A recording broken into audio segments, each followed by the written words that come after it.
Hoy tenemos el gusto de contar con nosotros con la doctora Adriana Mata Espinosa. Ella es investigadora en ciencias médicas adscrita al Laboratorio de Patología Experimental del Departamento de Patología del Instituto Nacional de Ciencias Médicas y Nutrición Salvador Subirán. Es química farmacobióloga egresada de la Facultad de Química de la UNAM. Realizó la maestría con especialidad en inmunología en la Escuela Nacional de Ciencias Biológicas del Instituto Politécnico Nacional. Realizó el doctorado en Ciencias Bioquímicas en la Facultad de Química de la Universidad Nacional Autónoma de México, desarrollando su trabajo experimental en el Instituto de Fisiología Celular de la Universidad Nacional Autónoma de México. Realizó un postdoctorado en el Instituto Nacional de Ciencias Médicas y Nutrición Salvador Subirán. Cuenta con más de 70 publicaciones internacionales en revistas indexadas. Pertenece al Sistema Nacional de Investigadores Nivel 2. Es profesora de asignatura de la carrera de Biología en la Facultad de Ciencias de la Universidad Nacional Autónoma de México y forma parte de la plantilla de profesores de la estancia estudiantil de la Facultad de Química. Y es profesora y es tutora del PESEM de la Universidad Nacional Autónoma de México. Doctora, es un gusto tenerla con nosotros y le cedo el micrófono. Muchas gracias, Diego. Gracias por la invitación. Feliz año a todos, antes que nada. Y bueno, vamos a platicarles hoy del modelo murino de tuberculosis latente y el uso de diferentes inhibidores con probable aplicación terapéutica. Como ya lo mencionó el doctor Diego, mi nombre es Dulce Mata y pertenezco al Departamento de Patología, específicamente a la sección de Patología Experimental de nuestro instituto. Y bueno, pues hoy voy a hablarles. A ver, permítame un segundito. Eh, Vamos a platicar de todos estos temas. Vamos a empezar con lo que es Mycobacterium tuberculosis, el desarrollo de la infección. Y hoy vamos a hablar un poco de tuberculosis latente en humanos. Vamos a hablar del modelo de tuberculosis latente en ratones, de las ATPasas tipo P, del CTPF específicamente, que es una ATPasa que toxifica calcio, de los inhibidores de estas ATPasas y principalmente del uso del inhibidor C490 en el modelo de tuberculosis latente. Y bueno, pues como siempre, que les platico, Mycobacterium tuberculosis es el agente causal de la tuberculosis. Como saben, puede infectar cualquier órgano del cuerpo, pero principalmente infecta los pulmones. Es una bacteria que mide entre 0.1 y 10 micras y la podemos ver en el microscopio cuando la teñimos con Sil Nielsen, como unos bacilos largos, color fuchsia, y es una bacteria, es un bacilo ácido alcohol resistente, ya que resiste la decoloración con alcohol ácido. Es la primera causa de muerte a nivel mundial por un agente infeccioso. Desde octubre del año pasado desbancó al SARS-CoV y ahora nuevamente tiene el primer lugar de causa de muerte. Cada año 10 millones de casos nuevos y 1.5 millones de muertes. Y hoy específicamente voy a hablarles de tuberculosis latente, que 25% de la población mundial está infectada de esta enfermedad.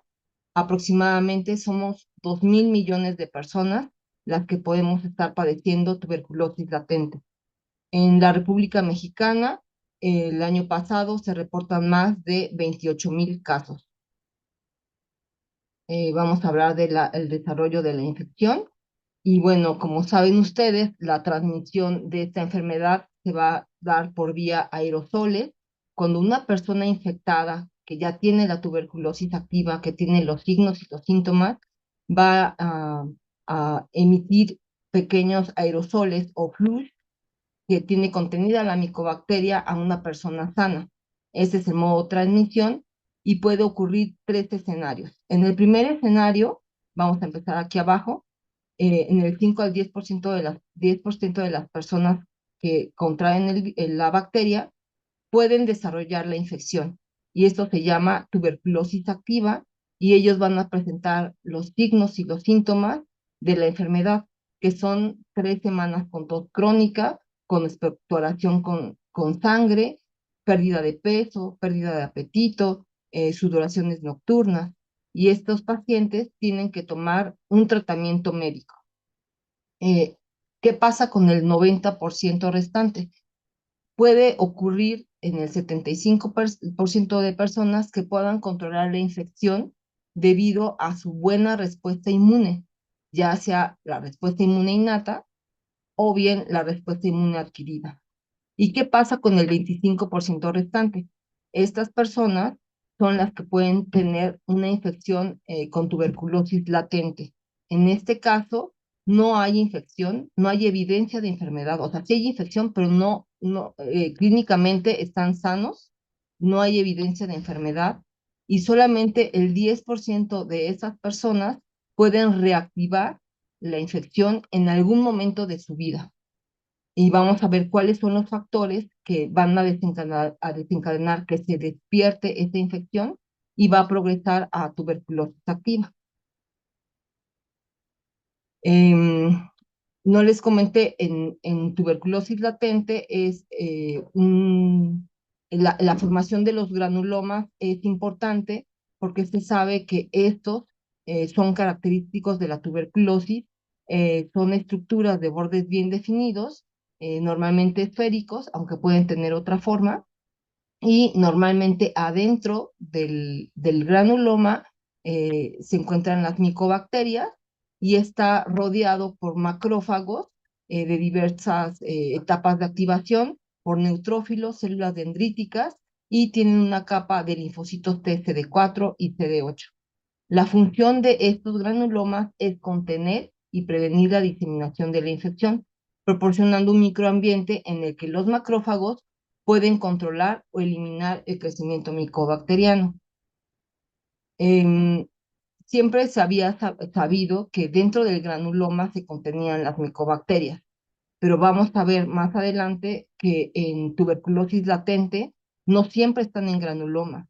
Se han encontrado y lo vamos a ver en otros tejidos y órganos. Entonces, esto es algo muy relevante porque rompe el dogma. No siempre van a estar en el granuloma, sino pueden estar en otros tejidos.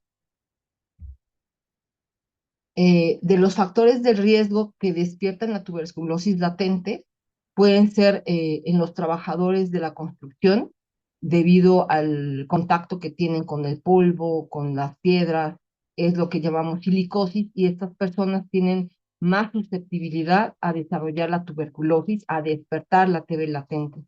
Aquellas personas que tienen enfermedad renal crónica también son más susceptibles a despertar la tuberculosis que está dormida, así como los pacientes que cursan con VIH, diabetes mal controlada, la vejez, aquellas personas que por algún problema médico tienen que tomar inmunosupresores y, por supuesto, la desnutrición. Como sabemos, la tuberculosis es la enfermedad de la pobreza y la desnutrición pues va unida a la pobreza. Entonces, como pueden ver, cuando el sistema inmunológico está deteriorado, es cuando hay un riesgo de despertar esa tuberculosis que está dormida, esa tuberculosis que está en latencia. ¿Existe tratamiento para la tuberculosis latente? Sí existe, pero igual que para la tuberculosis activa, es muy largo. Por ejemplo, a los pacientes que tienen este tipo de tuberculosis se les manda isoniazida, pero es administrada entre 6 y 12 meses. Tiene una eficacia del 60% y un riesgo de toxicidad hepática del 2%. Otro tratamiento, además de los 6 a 12 meses de la isoniazida, se les agrega rifampicina.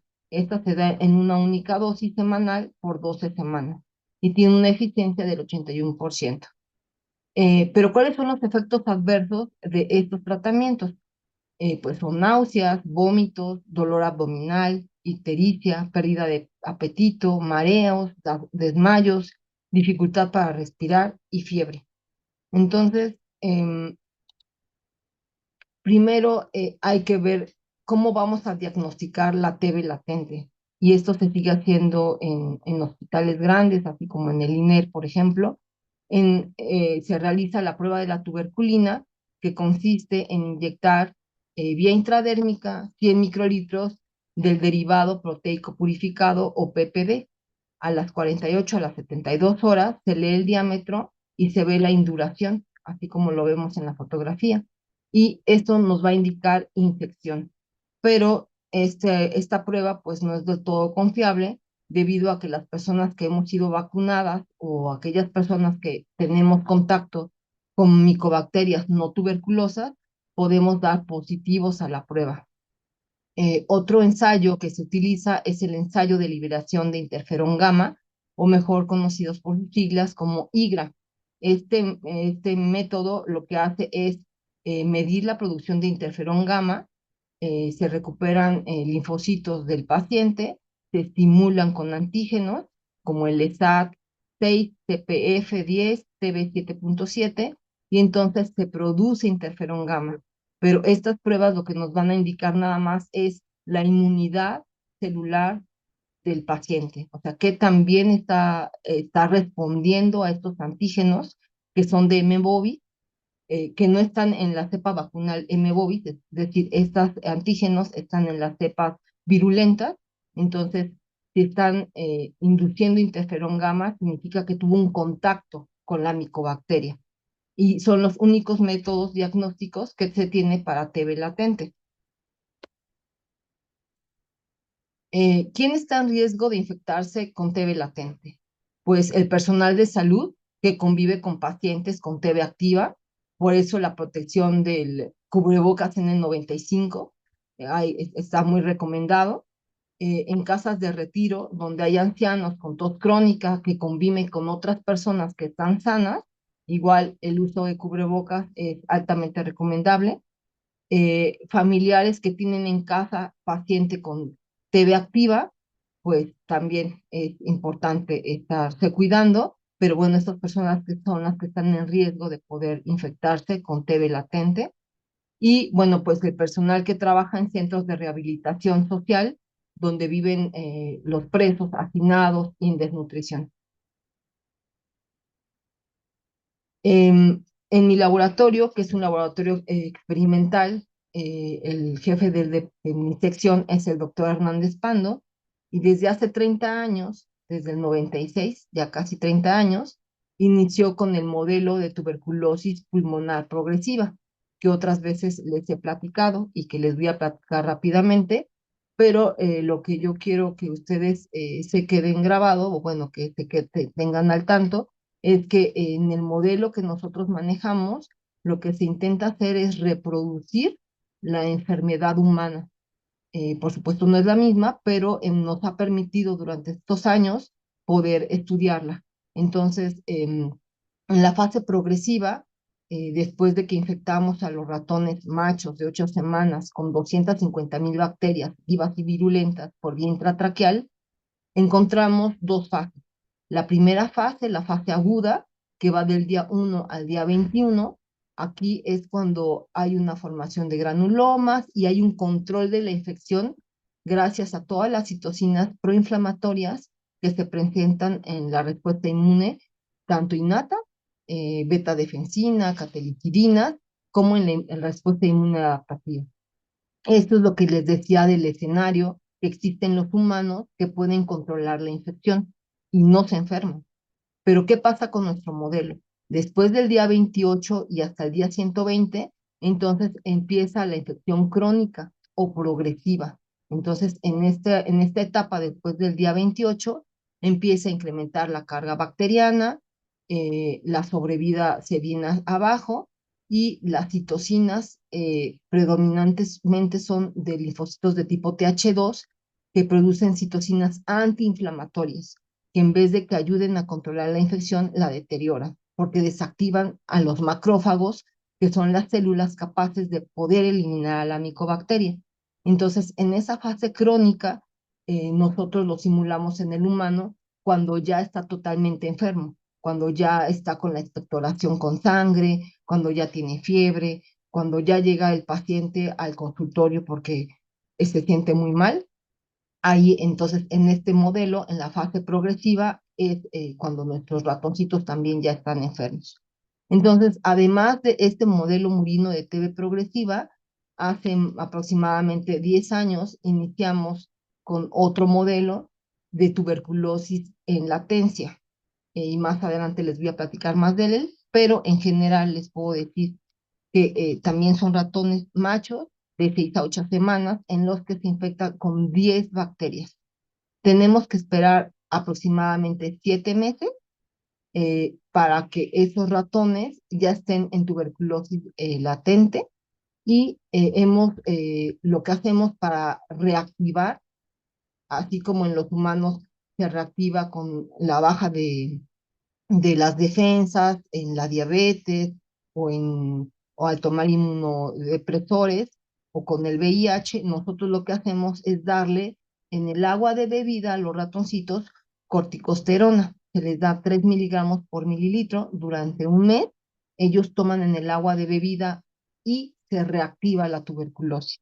Entonces, ahí es cuando utilizamos los órganos, hacemos eutanasia y estudiamos lo que es la tuberculosis que está en latencia. Entonces, aún no hemos concretado este artículo, está ya en un manuscrito, pero bueno, ustedes son de los primeros que se enteran que tenemos este modelo, aunque ya tenemos muchos años con él, nos ha costado mucho, sobre todo porque ha sido muy largo el tiempo en que tenemos que montarlo. Entonces, en esto ya está en vías de manuscrito, pero lo estamos utilizando. El siguiente tema es la tuberculosis latente en humanos y sí me interesa que ustedes sepan que para poder detectar la tuberculosis latente en ratones, sabemos que las micobacterias no se cultivan y no se tiñen por sí mismos, porque el ratón no está enfermo y esto mismo ocurre en los humanos. En los ratones, la única forma de detectar si el ratoncito está enfermo o no es por técnicas moleculares. Entonces buscamos el transposón o secuencia de inserción IS6110 y nuestras muestras tienen que dar positivas. El que den positivas para IS6110 con estos primers y que nos den por PCR convencional estas pares de bases, nos indica simplemente que el ratón tuvo un contacto con Mycobacterium tuberculosis. Este transposón, dependiendo de la cepa, se va a presentar en diferentes números de copias. Ahora, ¿cómo saber si esta micobacteria está activa, está viva o no? Entonces, para eso utilizamos el 16S ribosomal. Este nos va a indicar que está la bacteria metabólicamente activa. O sea, está como durmiendo, pero está todavía ahí sintetizando algunas proteínas y necesita este 16S ribosomal. Además, utilizamos marcadores de latencia, específicamente el alfa cristalina y el isocitrato liasa. Entonces, estos son como marcadores que nos van a indicar si nuestros ratones están en tuberculosis latente o no. Aquí les muestro tejido adiposo de humanos, que son muestras que el doctor Neiroz en 2006 analizó de 19 pacientes franceses y 20 pacientes mexicanos, tejido adiposo de diferentes partes del cuerpo y encontró por PCR in situ eh, la secuencia IS6110. Aquí donde se ven las marcas azules es donde está la marca de la micobacteria. Cabe remarcar que estos pacientes habían muerto por causas diferentes a la tuberculosis, así es que simplemente pudo obtener estas muestras, analizó y encontró positivo tejido adiposo. El doctor Jorge Barrios, mi colega de aquí del laboratorio, también en su tesis de doctorado encontró en 49 muestras del Hospital General también de pacientes, bueno, de personas que habían fallecido por causas externas a la tuberculosis, hizo el análisis y encontró también por PCR in situ la secuencia IS7110. Aquí es en hígado, son las células de Kupffer. Aquí es un hígado control, donde no es positivo. Aquí son las células de vaso, son células endoteliales positivas para IS7110. Aquí en el riñón es la cápsula de Bowman. Aquí en azul son positivas. Y aquí el túbulo proximal, también positivas para IS7110, lo que indicaba que el paciente alguna vez tuvo contacto con Mycobacterium tuberculosis y está la evidencia de que ahí estaba. Para saber si estaba metabólicamente activa o no, entonces el doctor Barrios lo que hizo fue buscar 16S.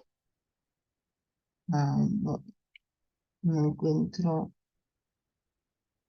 cómo pasarla. Mm, Una disculpa, no sé, como que se me trabó el cursor.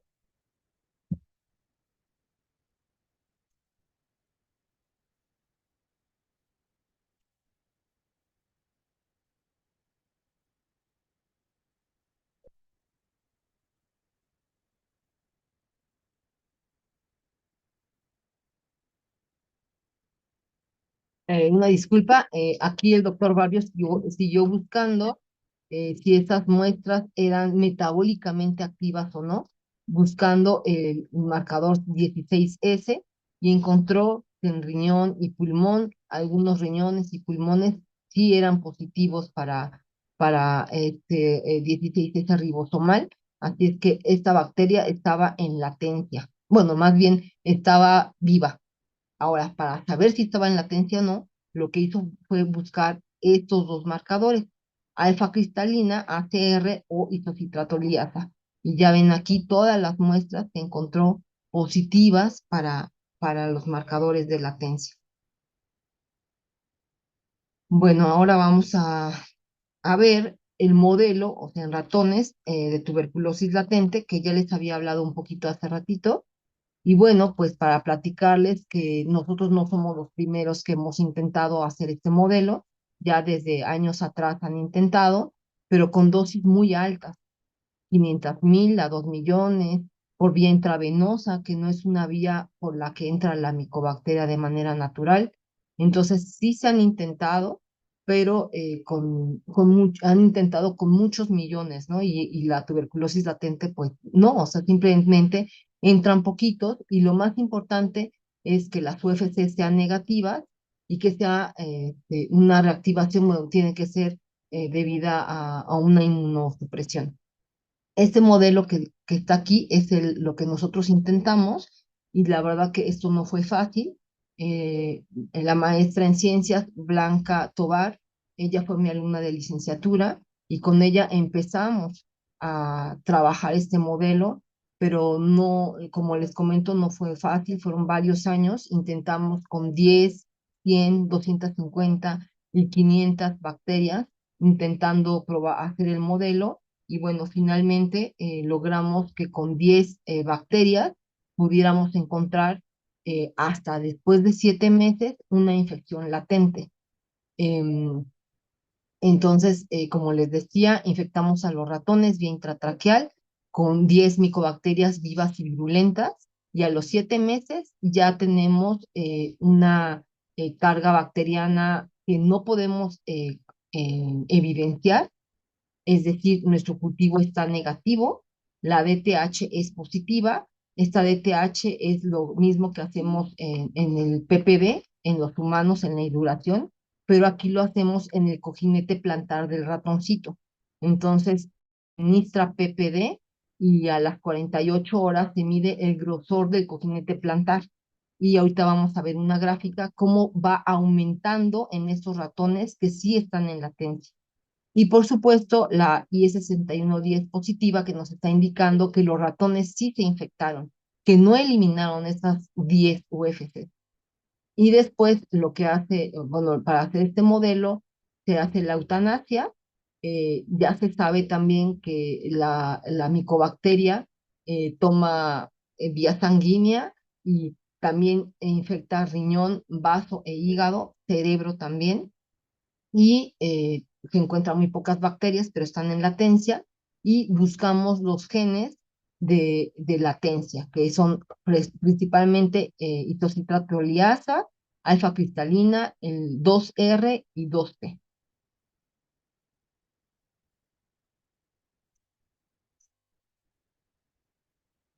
Aquí les muestro las gráficas de la hipersensibilidad de tipo tardío o PPD, que hacemos la prueba en los ratoncitos, que les decía que medimos el cojinete plantar de los ratones.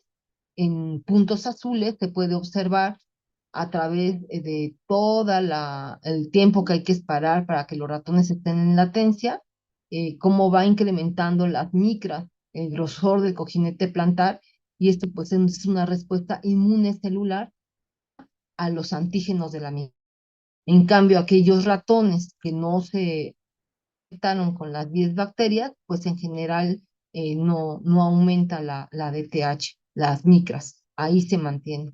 Con respecto a las UFC, como les decía, nos costó trabajo, pero al final encontramos la dosis, que fue la de 10 bacterias, y si al día 28 y al día 60, como que algunos ratones se salen, como que quieren incrementar, pero para el día 150 ya se mantiene bajo, y para el día 210 ya totalmente es un cultivo negativo, lo que ocurre en la latencia en los humanos.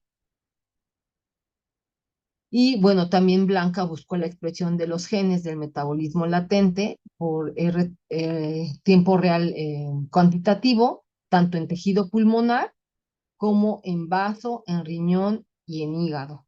Y aquí está el 2R y 2T y 2R, a pesar de que el 2R se está expresando desde el principio, 2T está expresándose hasta el séptimo mes, y es por eso también que decidimos decir que hasta el séptimo mes es cuando se inicia la tuberculosis latente, o ya tenemos a los ratones en TB latente. Aquí está la expresión de la alfa cristalina y de la isocitrato-liasa. Bueno, pues ahora vamos a cambiar un poquito el tema y al final vamos a unir los dos conceptos, tuberculosis latente y ATPasas tipo P. Bueno, pues las ATPasas tipo P son proteínas transmembrana, y la micobacteria tiene 12 ATPasas tipo P. Eh, la, Se dividen de acuerdo al ion que transportan. Por ejemplo, estas ATPasas, la CTPE, la F, la H y la I, van a transportar metales alcalinos y alcalinotérreos, como el calcio, sodio, potasio, sodio y, bueno, los protones. Los transportadores de metales pesados, que son las ATPasas CTPA, la B, la C, la D, la G, la J y la V, estas van a transportar metales como cobre, zinc, cobalto y cadmio.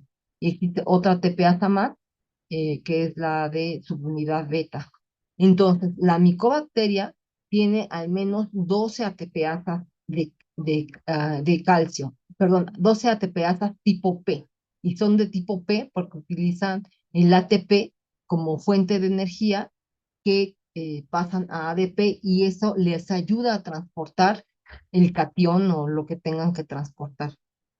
El doctor Carlos Yesid Soto, colaborador nuestro, él está en la Universidad Nacional de Colombia, tiene más de 15 años trabajando con estas ATPasas tipo P, y como saben, en investigación siempre hay que hacer colaboraciones, y bueno, el doctor Carlos ha sido pues una parte muy importante para este proyecto, y él tiene ya el conocimiento y trabaja desde la parte bioquímica, estas ATPasas, así es que es nuestro gran colaborador. Y bueno, un poquito más de las ATPasas tipo P. Tienen tres dominios citoplasmáticos: el actuador, el de unión a nucleótidos y el de fosforilación, así como dos dominios transmembranales, el de transporte y el de soporte específico de clase. Entonces, como les decía, em, esta parte citoplasmática se une el ATP, se fosforila y esto hace un cambio conformacional en la proteína, hace un espacio, como un hoyo para que puedan salir los cationes o los potasio o calcio o dependiendo de lo que se transporte.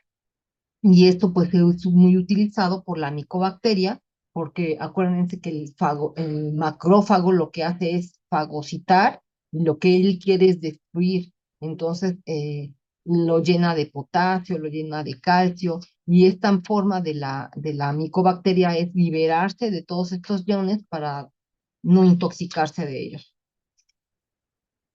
Entonces, ahora específicamente de todas estas ATPasas, vamos a ver la CTPF, que es la ATPasa que toxifica específicamente el calcio. Entonces, CTPF es la única ATPasa regulada por el regulón 2R. Este regulón 2R es el gen maestro de la latencia. Entonces, está ligado totalmente a lo que no, a nuestra tuberculosis latente. Entonces, por eso la importancia de trabajar con estas ATPasas y en latencia. Regula la concentración de calcio para poder sobrevivir a la alta concentración citosólica de calcio en el macrófago activado. Entonces, como les mencionaba antes, el macrófago para poder eliminar a la micobacteria, lo que hace es, pues hay una gran producción de sodio, de calcio, y lo que quieren es eliminarla. Entonces, la micobacteria, pues ella tiene sus 12 ATPasas y cada una va a eliminar el ion que se le esté concentrando. Esta específicamente, la de calcio, pues va a eliminar el calcio a través de este transportador. En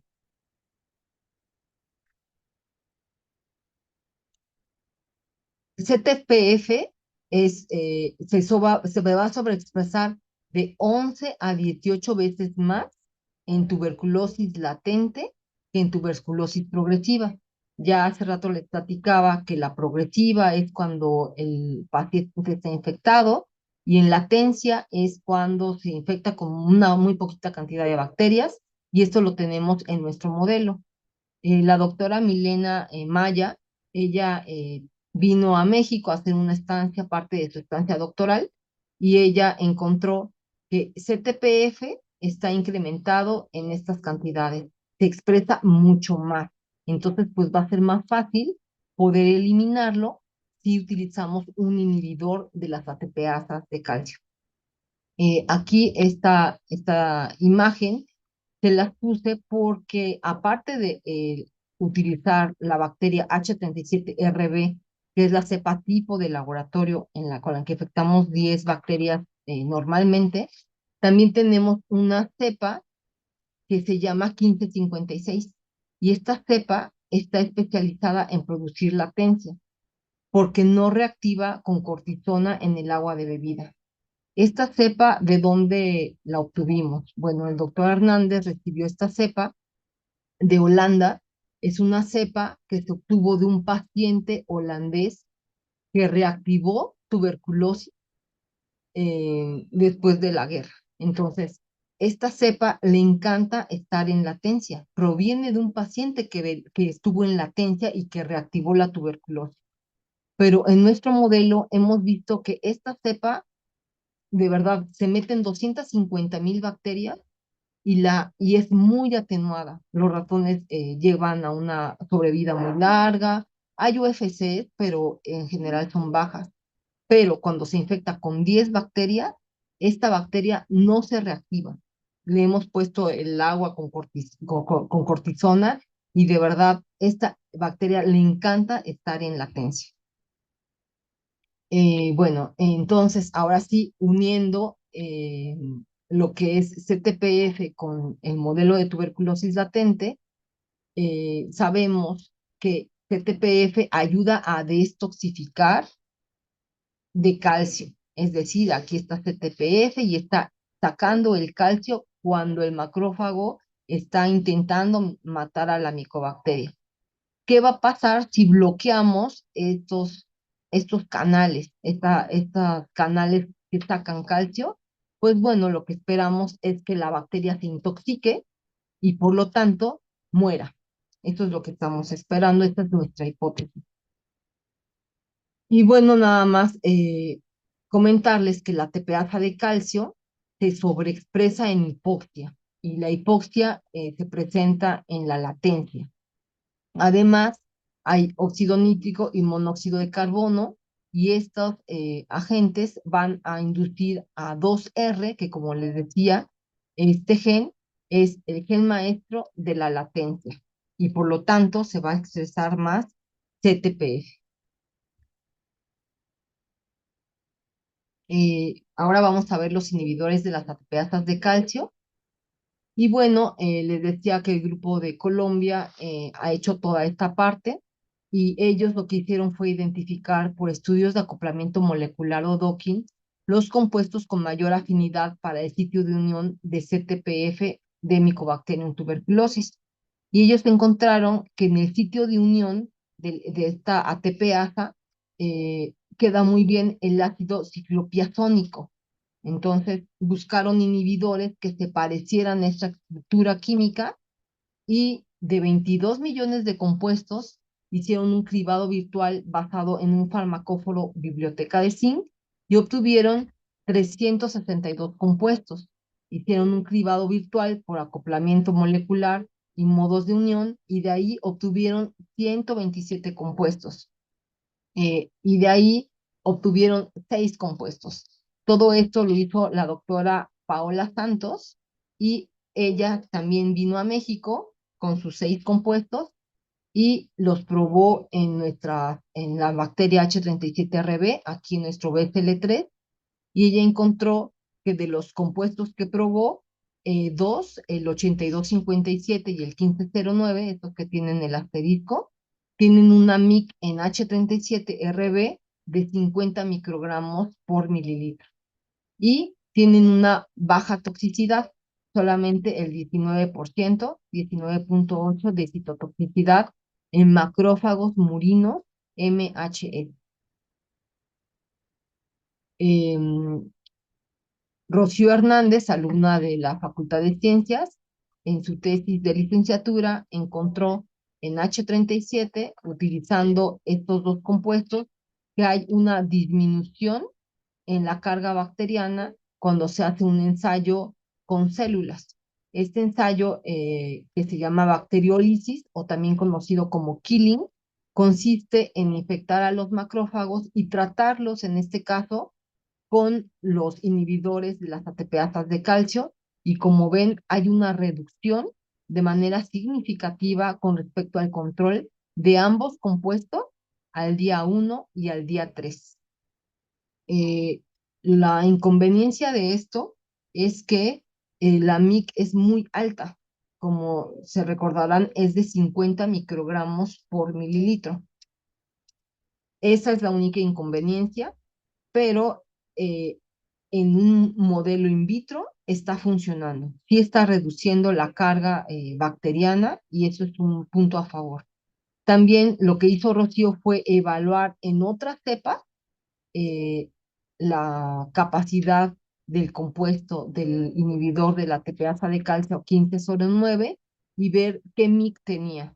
Y encontró una MIC alta, pero sí tiene efecto sobre una MDR, que es un aislado clínico de Monterrey, CV99, contra otra cepa 96, que también es una MDR, contra una cepa del genotipo Beijing, que proviene de Sudáfrica, eh, y contra esta bacteria que es la más virulenta que tenemos en el laboratorio y es de la familia latinoamericana mediterránea que se llama 5186 y fue aislada en Veracruz.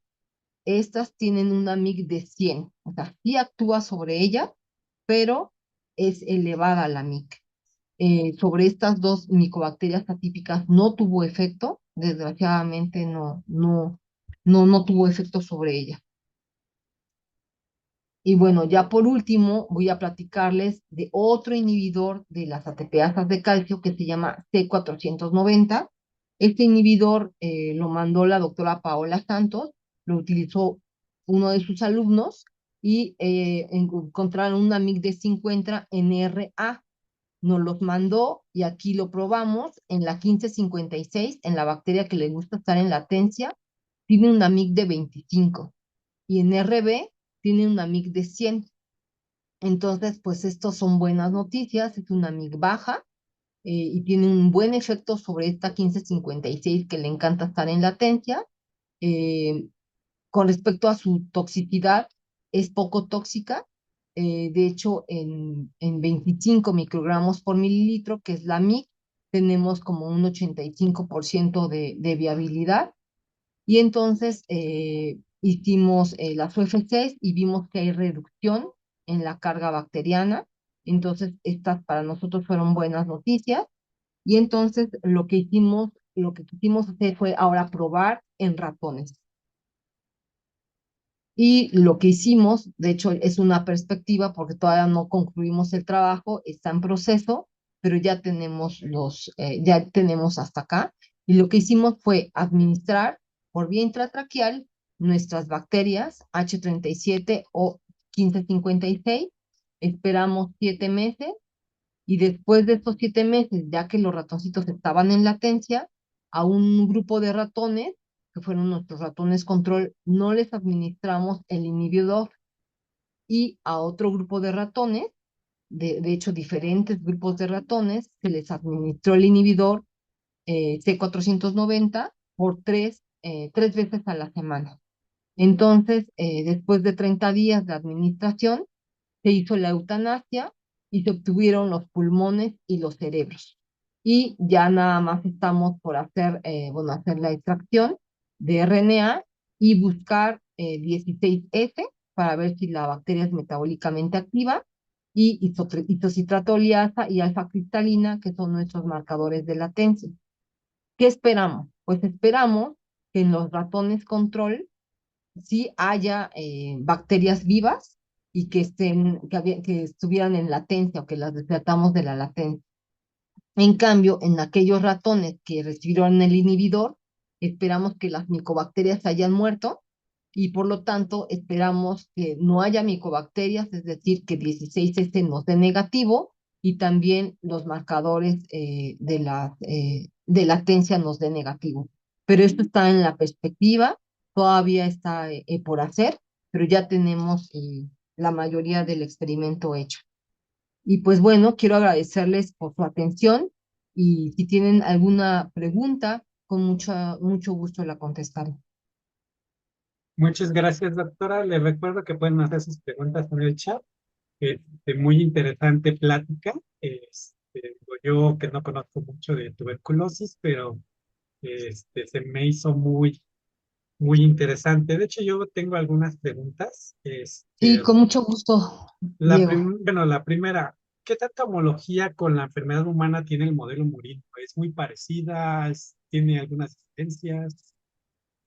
Pues en realidad lo que hemos querido hacer es que sea similar y bueno, hemos encontrado eh, que, que podemos estudiar terapias y ver si se comporta de manera similar y pues creo que es la misma vía de administración, aunque nosotros no administramos por aerosol, se deja a la micobacteria por vía intratraqueal, que es como entra normalmente en el humano, que es la vía aérea.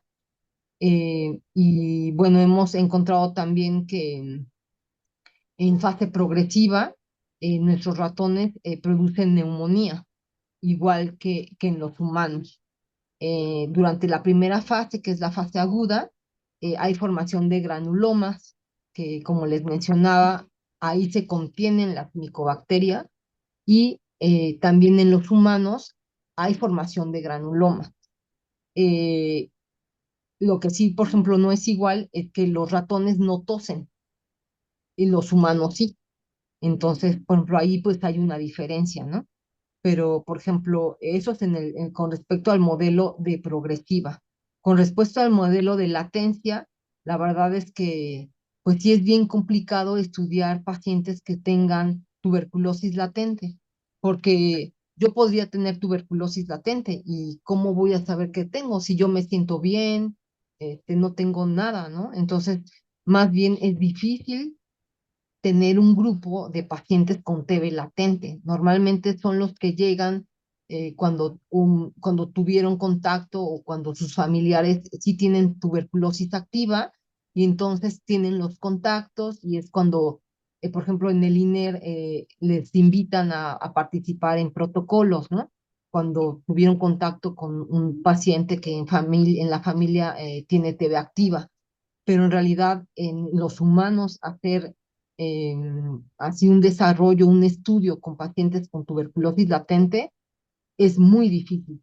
En cambio, aquí con nuestros ratoncitos, pues se les infecta con 10 bacterias, también entran por vía intratraqueal. Sí tenemos que esperar mucho tiempo porque son 7 meses.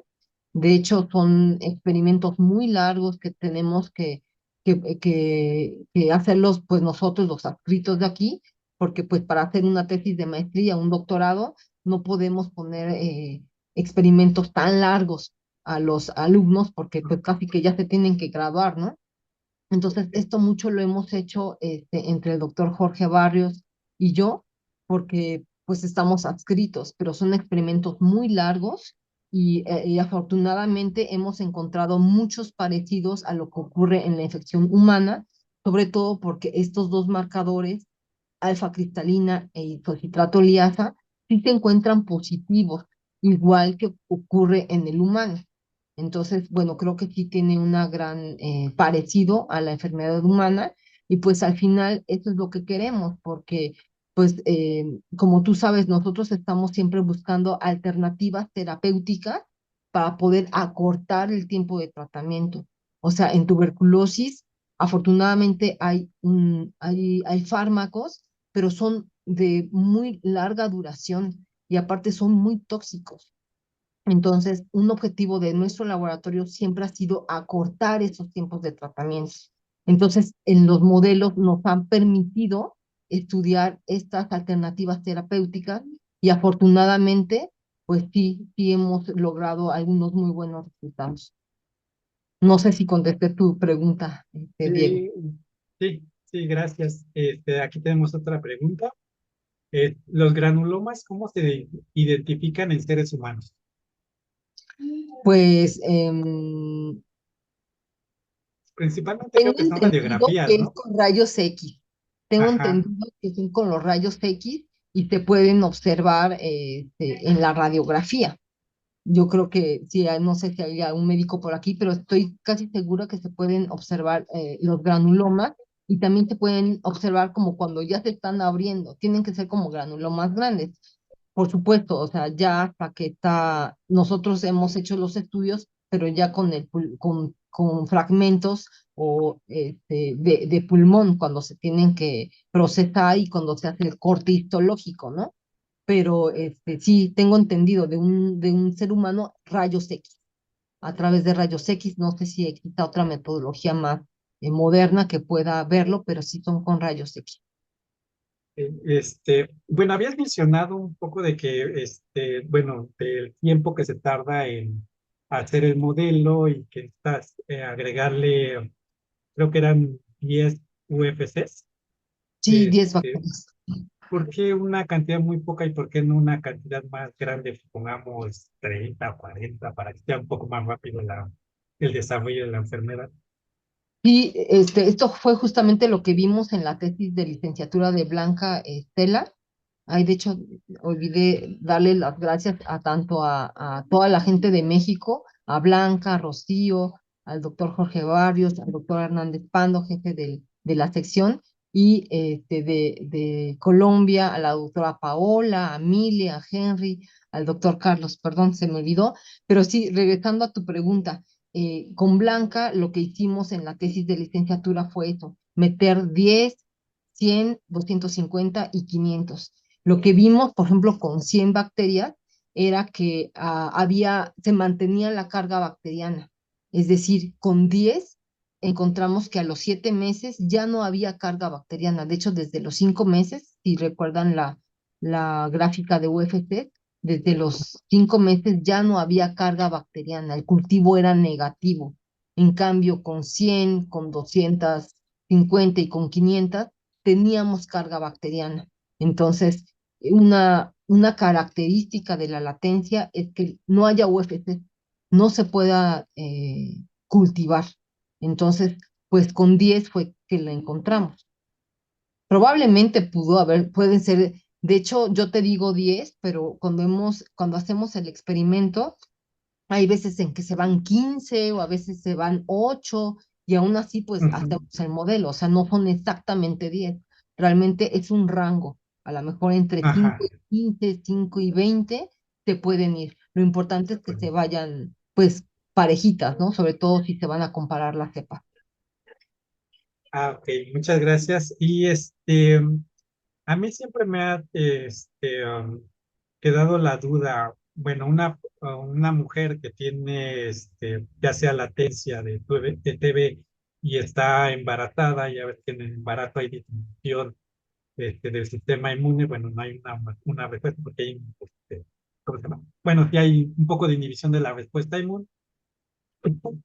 ¿Es posible transferir la TB al feto Mm, o no se sabe todavía? no, yo creo que no. De hecho, cuando yo estuve embarazada y ya estuve embarazada 2 veces aquí trabajando con las micobacterias, em, yo más bien, por ejemplo, me preocupaba de que mi sistema inmunológico fuera a bajar un poquito y entonces pudiera reactivar o pudiera enfermarme, pero no, o sea, realmente la naturaleza es tan sabia que pues sí, tienes un sistema inmunológico deficiente en el embarazo, bueno, no deficiente, sino diferente, porque no puedes rechazar al organismo vivo que está creciendo dentro de ti, pero no, o sea, yo creo que no es como para suprimirte el sistema inmunológico, como para que se te reactive la tuberculosis.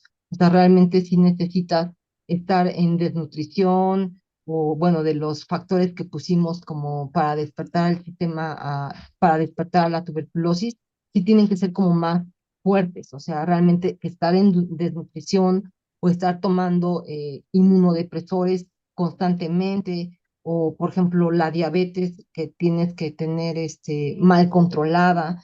Realmente el embarazo no es una inmunodeficiencia, realmente al contrario, yo la verdad te puedo decir que yo trabajé 2 días antes de que mis hijos nacieron, un día antes con el segundo, realmente es lo contrario, o sea, es tan sabia la naturaleza que no te permite enfermarte, al contrario, tienes muchísima más energía, ¿no? Pero no, o sea, tendríamos que buscar, pero de lo que he leído, no he encontrado que el embarazo sea algo que esté en contra de la tuberculosis, no, para nada. Tenemos otra pregunta. ¿Cuáles son las alternativas terapéuticas que recomendaría en los pacientes con estas características de los modelos empleados en su investigación? Bueno, todavía no puedo recomendar ninguna alternativa, es justamente lo que queremos hacer. Nos gustaría primero acabar de probar en este modelo experimental y determinar que realmente uno de los inhibidores de las ATPasas de calcio pudieran ser utilizados al mismo tiempo, por ejemplo, que la isoniazida, que es el tratamiento de elección para la tuberculosis latente. O sea, eso sería nuestro sueño. Primero tendríamos que terminarlo de observar en el modelo murino. Por supuesto, necesitaríamos apoyo por un patrocinador, pero nos encantaría probarlo en pacientes con latencia y por supuesto que fuera un tratamiento combinado junto con la isoniazida para reducir ese tiempo. Ya veíamos que son de 6 a 12 meses, pues que se reduzca a lo mejor a 4 o a 3 meses, eso sería lo ideal, pero como para poder utilizarlo en humanos todavía no, o sea, tendríamos todavía que pasar pues varias pruebas para poder hacer una recomendación y muchos ensayos todavía. Pero bueno, espero que estemos cercanos, ojalá seguir con la investigación y pues esto pues siempre es un granito de arena con lo que contribuimos los investigadores, pero bueno, con la idea de que en algún momento se aplique a humanos. Muchas gracias, doctora. por esta excelente práctica. Tenemos felicitaciones, Muchas gracias. agradecimientos. Muchas gracias a todos. Y muchas gracias por la invitación.